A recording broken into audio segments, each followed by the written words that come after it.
ఈనాడు ఈ దేశం ప్రశాంతంగా అభివృద్ధి పదం వైపు నడుస్తున్న సందర్భంలో ఈ దేశంలోకి చొచ్చుకొచ్చి పాకిస్తాన్ తీవ్రవాదులు పర్యాటకుల మీద దాడి చేసి చంపడం దారుణమైన సంఘటన.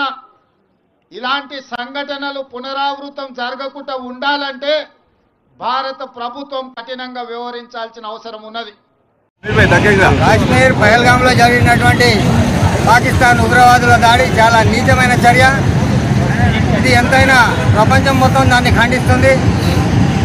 ఏదైనా వాళ్ళకు ధైర్యం అనేది ఉంటే వాళ్ళు శత్రువులతో పోరాడాలి, కానీ అలా కాకుండా పర్యాటకులు, అమాయకులు ఎటువంటి ఆయుధాలు లేకుండా వాళ్ళలో పర్యటించడానికి పిల్లలతోని వృద్ధులతోని వచ్చినటువంటి వారి మీద దాడి చేయడం అనేది అత్యంత హేయమైన చర్య. అది పిచ్చిపందుల చర్య. దీనివల్ల వాళ్ళు కోరుకున్న లక్ష్యం కాదు కదా. దానికి వ్యతిరేకంగా వాళ్ళకే కాకుండా ఈ ముస్లిం మతానికి వాళ్ళు చెడ్డ పేరు తెచ్చే విధంగా ప్రవర్తిస్తున్నారు.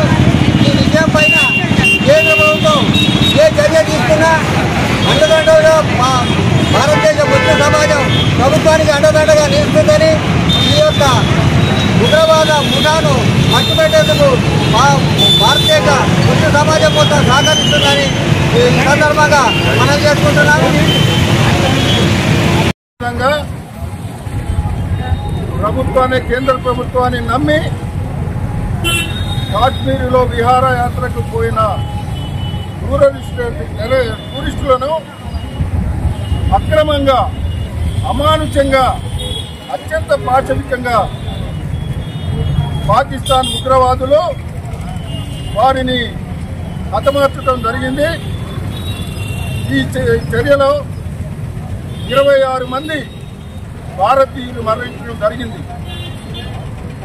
ఇది దేశ చరిత్రలోనే ఎప్పుడూ జరగని సంఘటన.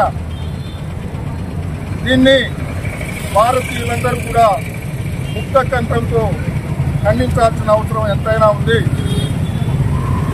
భారతదేశంలో హిందూ, ముస్లిం, క్రైస్తవులందరూ కూడా బాయిగా ఉన్న పరిస్థితుల్లో ఈ టెర్రరిస్టులు టూరిస్టులను పట్టుకొని వాళ్ళ మతం అడిగి వారిని హిందూ మతం అని చెప్పగానే వారిని కాల్చివేయటం, అమానుషంగా, పాశవికంగా కాల్చివేయటం, హిందూ ముస్లింలని వారి మధ్యలో ఉన్న సాన్నిహిత్యాన్ని దెబ్బతీసే విధంగా చర్యలు చేపట్టడం నిజంగా దురదృష్టకరం. పాకిస్తాన్ ఈ దురదృష్ట చర్యలను మనం అందరం కూడా ఖండించాల్సిన అవసరం ఉంది. పాకిస్తాన్ దేశ చరిత్రలో కూడా ఎప్పుడు కూడా